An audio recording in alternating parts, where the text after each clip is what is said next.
Alright, today is the day we've all been waiting for. How to find the actual area of a region under a curve. So we've talked about how to approximate, we've talked about summations and sigma notation, and the limit as n goes to infinity of those sigma notations. So how does that all come together to find the area of a region? Well, let's first kind of develop what's happening and what we can do to make our life maybe a little easier to find that area. So what does it mean? Well, if I have an area of this region, maybe we call it here from A to B, and we cut it into this region, and we've done this, we've approximated this region before, we did it a couple days ago. What did we do?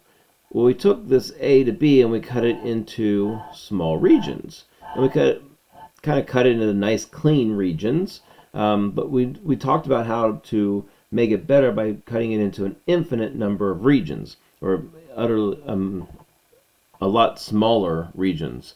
So what is happening there? Well, the first thing that we did was we took the number of regions to infinity. So we took the limit as n goes to infinity of, and then what we did was we added each of these regions together, the area of each of those regions. So I took the summation of each of those regions. Well, how did I find the area of those regions? Well, the first thing I did was I figured out that I have take my upper bound minus my lower bound and divide it by number of regions that I have. And that gave me the width of each of these regions. So I took b minus a and divided by n. And we've talked about that as well. In here we're going to call this delta x in my equation. So that delta x was the b minus a over n. So that tells me the width of each of my regions. And I also have to multiply it by the height. Well, how do I get to the height of that? Well, I started here at a, and I plugged a into the function, and I got it. And then I moved over to the next one, plugged that value in to the function, and got that. And continued all the way up until I got to b. So I found f of, my first term, so a, plus, then I had to come up with what that region, that length of that region was, or how far over I moved it. I moved it over some interval I times delta x, where delta x was the width of each of these regions.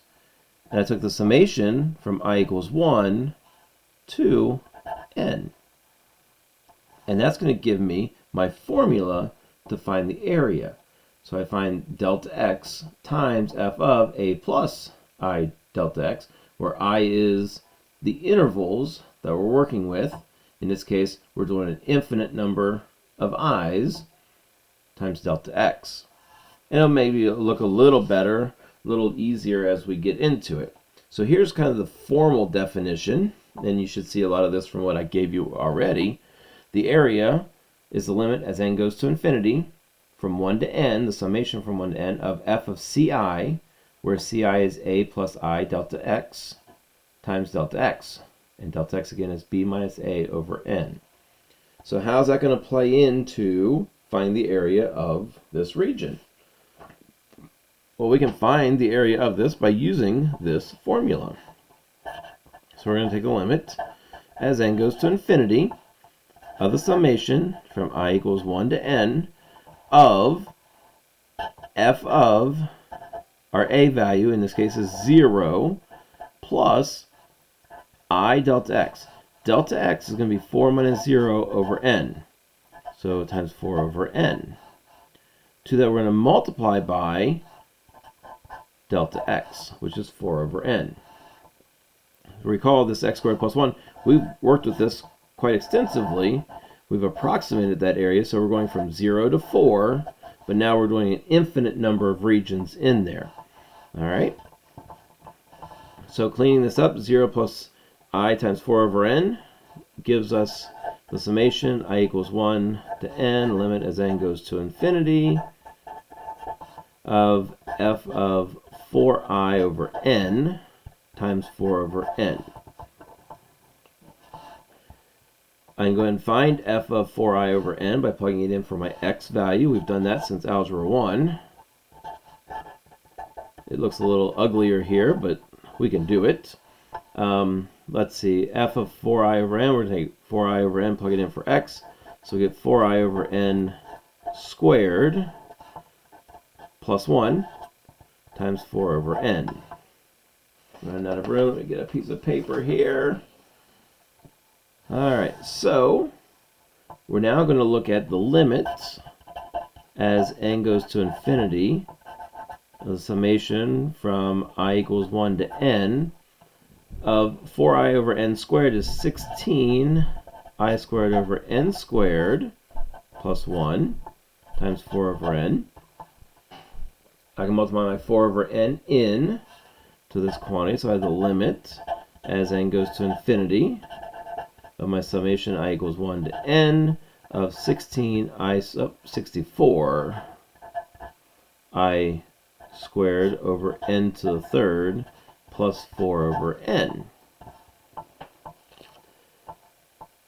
I now have the summation of two things added together from my pre-cal days. I know I can split those up into the limit, the limit as n goes to infinity of the summation from 1 to n of 64 I squared over n to the third plus the summation from I equals 1 to n of 4 over n. Now this becomes a problem that we solved just a couple of days ago when we talked about summations. I can pull this 64 over n to the third out, so I have the limit as n goes to infinity of 64 over n to the third summation from 1 to n of I squared plus, I can bring this 4 over n out, and I have the summation from I equals 1 to n of 1.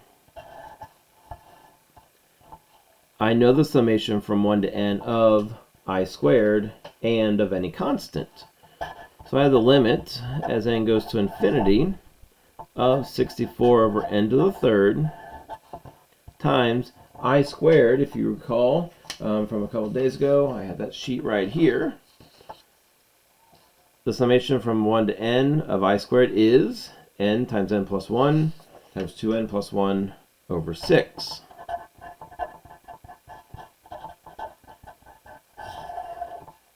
Over 6, and to that we have 4 over n of a constant. Remember, a constant is 1, or the constant times n, so in this case it's just going to be 4n.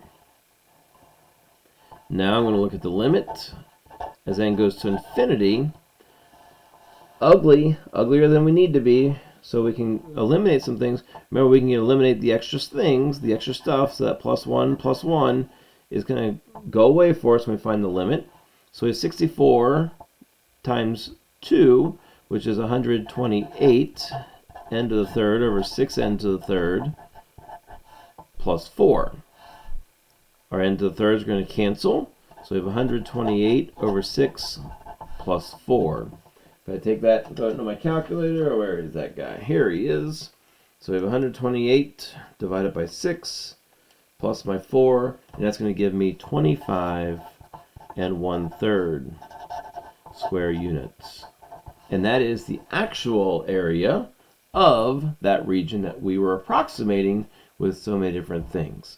So 125 1/3 is our value. Yay, we did it! We finally did it! Alright, so one last one here just to kind of give you an idea of where we're going to do this and how to do it. Follow along and work it as you wish there. So here we're going from 1 to 5, so now we're not starting at 0 anymore, and our function's a little different, 2x plus 1. So the first thing I would do is go ahead and find my delta x. My delta x is going to be 5 minus 1 over n, or 4 over n. Not always going to be 4 over n, so be careful. Take your b minus your a, divided by n. We also need a plus I delta x. In this case, our a is 1, and then we have I delta x, which is 4 over n. So we have 1 plus 4i over n being what we're taking the function of. That's our c sub I from our equation, our formula that we had just before. So what's that going to look like? We're looking at the limit as n goes to infinity of the summation from I equals 1 to n of f of 1 plus 4i over n times 4 over n. Our function again is 2x plus 1. So we're looking at the summation from I equals 1 to n, limit as n goes to infinity of 2 times 1 plus 4i. Oh, that's just over n, not the 1. There we go. Plus 1 times 4 over n. We can go ahead then and multiply that 2 in and clean this up inside here. So we have the summation from I equals 1 to n, limit as n goes to infinity of, we have 2 plus 8i over n plus 1 times 4 over n. We can go ahead and multiply or add our 2 and our 1 together, so we get 3. Limit. I know it's a little redundant, but it's a good thing to get into the habit of continually writing the limits in the summation so you know what you're doing there. 8i over n times 4 over n. We multiply it in, so we get the summation, I equals 1 to n, limit, n goes to infinity. It can be kind of nasty there if you want. So 12 over n plus 32i over n squared. We can break it up into two different summations. So we have 12 over n summation, I equals 1 to n of 1. Remember that 12 over n can come out. Plus 32 over n squared, summations, I equals 1 to n of I. And again, we're taking the limit as n goes to infinity. Here again, we have this constant, the summation of a constant. So the summation of a constant just gives us n times that constant, in this case is 1. And to that we're going to add 32 over n squared times the summation of I from 1 to n. That's going to be n times n plus 1 over 2. Again, that's from days ago when we talked about the summations. I'm going to run out of paper. Let's go ahead and get another sheet of paper. So what do we got here? We have 12 over here plus, over here the plus 1's not going to matter to us. So we get 32n squared over 2n squared. So that gives us 16. And 12 plus 16 gives us a value of 28. So the area is going to be 28. Now, if you think about it, if I think about 2x plus 1, what about 2x plus 1? 2x plus 1 is a linear function, isn't it? And if we go from 1 to 5 here, 1, the value, we have 2 times 1. Our function, again, f of x was 2x plus 1. If we plug in 1, we end up with 3, don't we? If I plug in 5, I get 11. What do we have there? We have a trapezoid. Anybody think about the trapezoid here? If I have a trapezoid, I have 1/2 of the two bases added together, so 11 plus 3 gives me 14, times my height, in this case, is going to be 4. So I have a half of 14, which is 7 times 4, which gives us 28. And this is going to get us into what we're going to do next time that we meet, which is going to be the geometric area of a region. So not necessarily that I expected you to see this, but knowing now what we've done and seeing that these two values are the same should make this look like, hey, I can do this. And it's going to work if this is a curve or a straight line or anything that we're working with. So that gives you an idea of kind of where the limits and our summations and area is all going to come together for us. Good luck, enjoy. If you have questions, let me know.